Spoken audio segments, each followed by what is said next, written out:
Bonjour à vous. Donc, dans cette vidéo, on va regarder ensemble l'activité 1 de notre chapitre sur le temps et la relativité restreinte. Et on va regarder donc l'activité, on va étudier en fait les muons, qui sont des particules relativistes, c'est-à-dire qu'elles vont très vite. Et donc, il va falloir qu'on utilise dans ce cas-là les formules de ce chapitre. Ok, allez, on regarde ensemble. Donc, la première question ici, on vous demandait quelle est la valeur moyenne de la durée de vie des muons.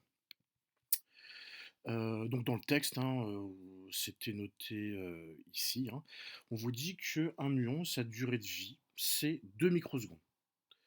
Donc ça veut dire que, bah, votre, temps ici, 2 microsecondes, ça correspond au temps propre de la particule, pardon. Donc c'est-à-dire que ça correspond dans les formules qu'on va regarder tout à l'heure, ça correspond au delta T0. Ensuite, donc on vous demande quelle est la distance, que devraient parcourir ces particules en imaginant qu'elles vont à la vitesse. Alors vous avez vu dans cet exercice, dans cette activité, la vitesse elle est notée comme ça. On vous dit que bah, les muons ont une vitesse qui se rapproche de 0,995 c. Vous verrez souvent ce genre de notation dans les exos de ce chapitre-là.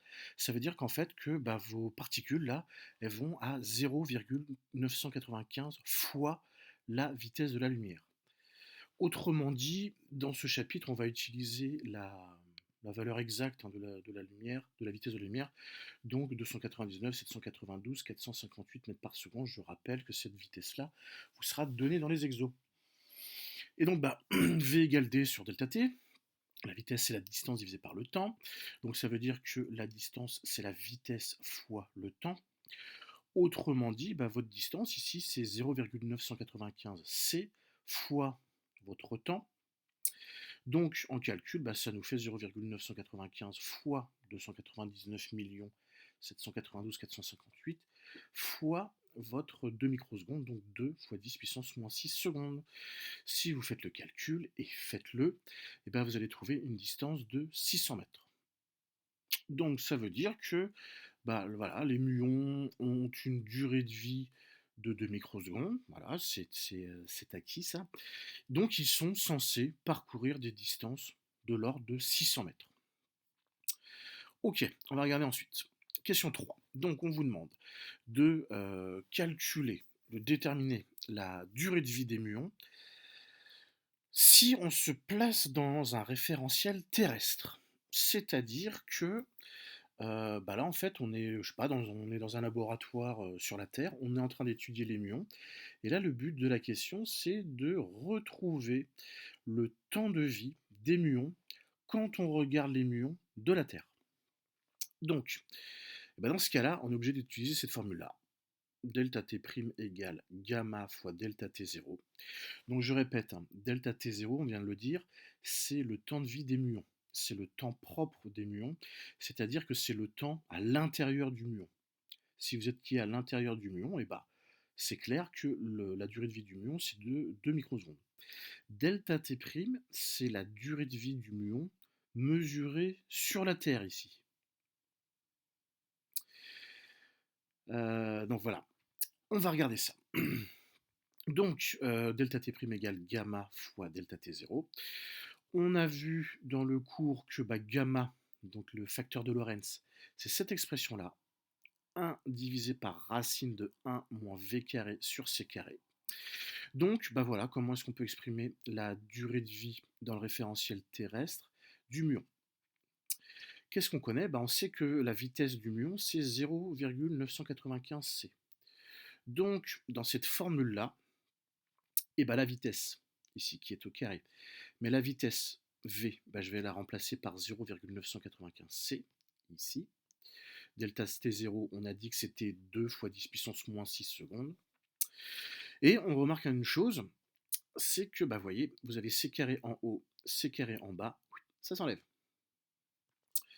Donc vous vous retrouvez avec une expression de ce type, delta T' égale donc 2 10 puissance moins 6 divisé par racine carrée de 1 moins 0,995 au carré.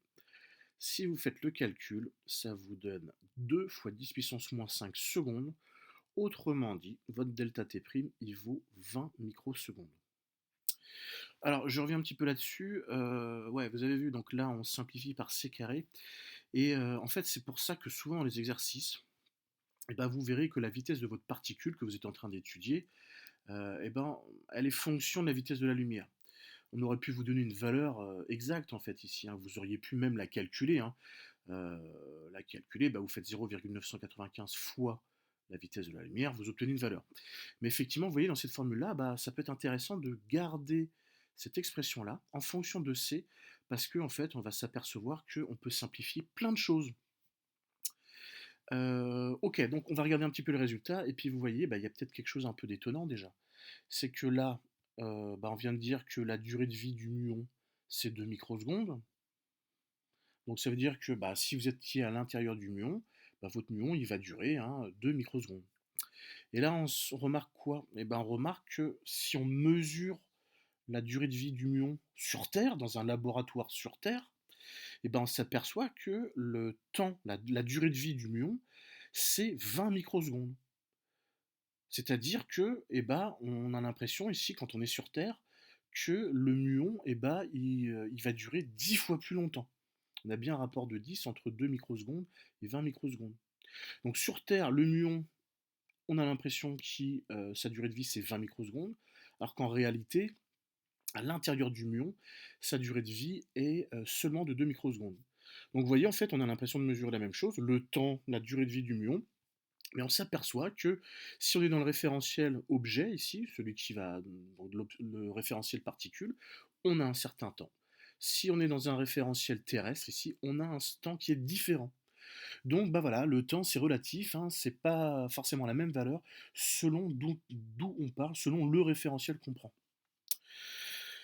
Et voilà, pour regarder ça un peu plus en détail, on va regarder donc question 4. On vous demande ici d'en déduire la distance parcourue réellement par les muons. Alors voilà, toute la question c'est qu'est-ce que ça veut dire ce réellement. Donc bah voilà, on va calculer la distance du muon.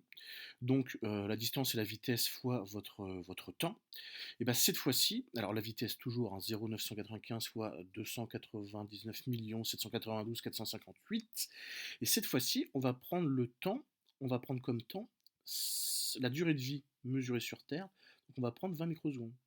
Et si vous faites le calcul, on s'aperçoit que la distance, c'est 6000 mètres. Autrement dit, 6 km. Donc on va arriver à deux distances différentes. Donc on a calculé deux temps différents et on retrouve bien deux distances différentes. Qu'est-ce que ça veut dire ce truc-là? Bah, ça veut dire que, en fait, quand on est à l'intérieur de la particule, et bah, votre muon, il est censé parcourir la distance de 600 mètres. Mais si on regarde le muon de la Terre, et bah, votre muon, il parcourt 10 fois plus de distance, il parcourt 6 km. Et donc, bah, qu'est-ce qu'on peut conclure de ça? On va regarder la question 5 ensemble. On vous demande donc d'expliquer cette phrase, hein. Ainsi, l'effet de dilatation temporelle, décrite par la relativité restreinte, les rend observables à la surface de la Terre. Et ben oui, qu'est-ce que ça veut dire ça? Ça veut dire que si on ne prenait pas en compte cet effet de relativité, et ben en fait, nos muons, ils devraient, donc ils arrivent dans l'atmosphère, ils parcourent 600 mètres, hop, fin de vie. Donc ça veut dire que bah, les muons, en fait, on n'est pas en prenant ce calcul-là, on ne serait pas censé mesurer des muons à la surface de la Terre. Mais si on prend l'effet de dilatation, donc si on parle de relativité restreinte, en fait, on s'aperçoit que bah, en fait, les muons, ils parcourent une distance de 6 km. Et autrement dit, eh ben, ça explique pourquoi est-ce qu'on arrive à mesurer des muons à la surface de la Terre. Puisque, en fait, au lieu de parcourir 600 mètres, il parcourt en réalité 6000 mètres, donc 6 km. Donc voilà comment je vous ai expliqué tout ça. Je vous ai mis bah, que l'effet de dilatation permet d'expliquer que l'on observe des muons à la surface de la Terre. Si vous ne prenez pas en compte la relativité restreinte, eh ben, vos muons sont censés se désintégrer dans l'atmosphère. Parce que vos muons, sont censés ne parcourir que 600 mètres. Si on ne prend pas en compte la relativité restreinte. Si on prend en compte la relativité restreinte, donc la dilatation du temps, etc., et ben, vos muons, en fait, ils parcourent 6000 mètres. Autrement dit, bah, ils vont se désintégrer sur la Terre, à la surface de la Terre. Allez, j'espère que ça a été clair. Je vous laisse revoir tout ça. Et puis, allez, on se voit bientôt. Bon courage à vous.